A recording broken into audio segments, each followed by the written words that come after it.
G'day guys, welcome back to the channel. My name is Jono. Today we're revisiting the Two Notes Captor X. The last couple of videos that I've put out have been utilizing the Headfirst Alta 100 through the Captor X, the Two Notes Captor X, just for something a little bit different. So I thought it might be nice to revisit it and see how I'm getting along with it, because there are a few things that the Captor X does that change the feel and the way you might want to do things as a guitarist.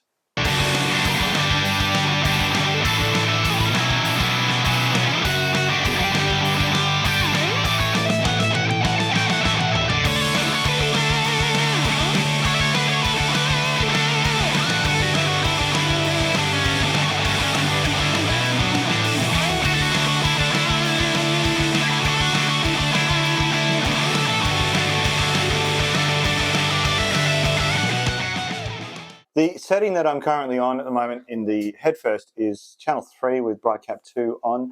I just love leaving Bright Cap 2 on all the time, whether I'm playing clean or distorted. I just love that sound. That's that full, real Marshall style Bright Cap that just really wakes up the amp for me.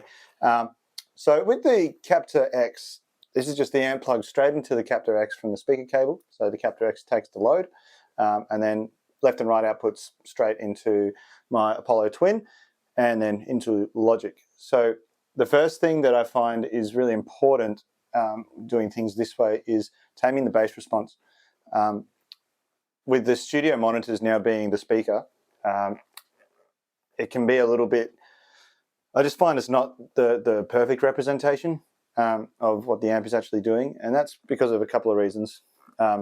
One, it's moving a different kind of air. It's not my studio monitors are not 12-inch speakers like the speaker cab would be normally. And two, the Captor X gives you a sound. So it's going to give you the sound of your amp, but it's also going to manipulate it a little bit.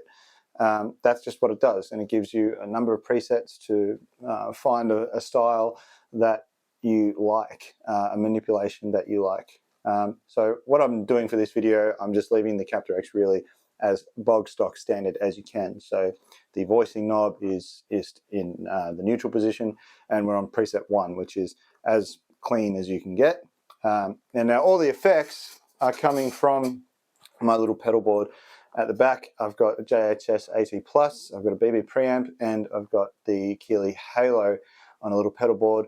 That's in the effects loop of the amp. So great thing about the Captor is that you can have your whole entire rig in front of your amp and in the effects loop, and then just take the speaker out of your amp into the Captor X and still retain everything that you would have at the front straight into your DAW. Another thing about the Captor X and devices similar to it really is if you put something good into it, you'll get something good out. If you don't put something good into it, don't expect it to change and make what you put into it 100 times better. It's just not going to do that. So one of the things I love to do, or that the Alta does really well, is that even on distorted settings like this, it still takes pedals extremely well. So I can just put on the AT Plus right now, gains at about 9 o'clock, and it sounds like this.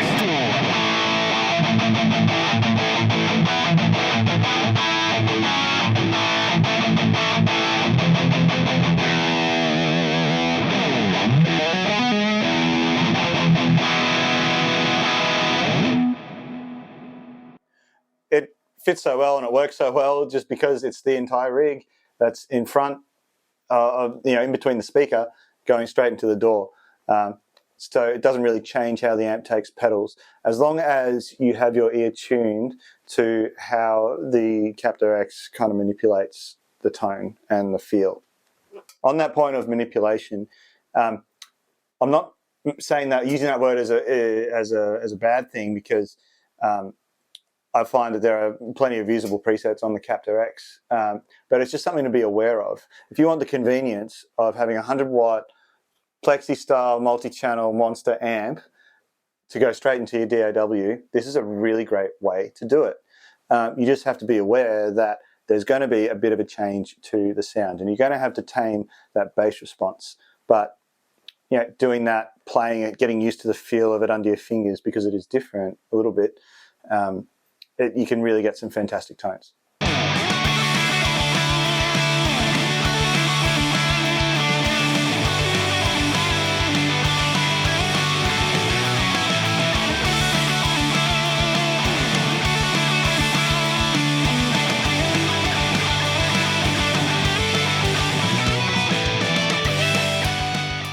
I've just jumped over to channel 1, much cleaner setting now on the amp, and I'm going to take bright cap 2 off, put bright cap 1 on, because I just want to show you that the manipulation or the change in sound that the captor gives doesn't really compromise the clean tone at all.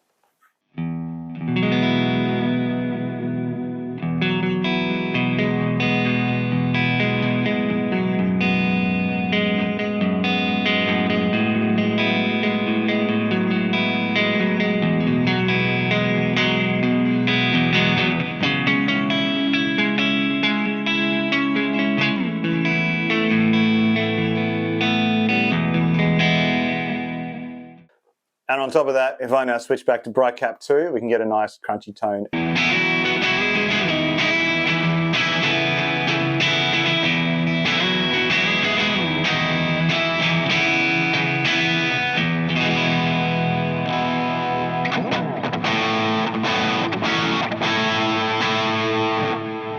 Down on the bridge pickup, we're pushing the amp a bit more. Bright cap 2 really comes into its own with a humbucker in front of it, pushes the clean channel quite a bit.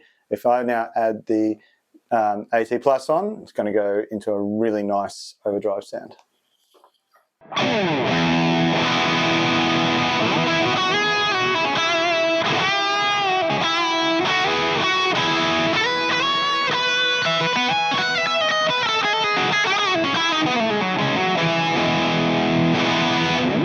So here you can see how it's a great tool, the Captor X, to take your whole rig, your big, loud 100-watt rig, and plug it straight into your DAW. Especially useful in a small studio situation like this. And as long as you understand that there is a bit of a manipulation and that it will feel different under the fingers, once you spend the time getting used to it, there's really no compromise in your tone at all.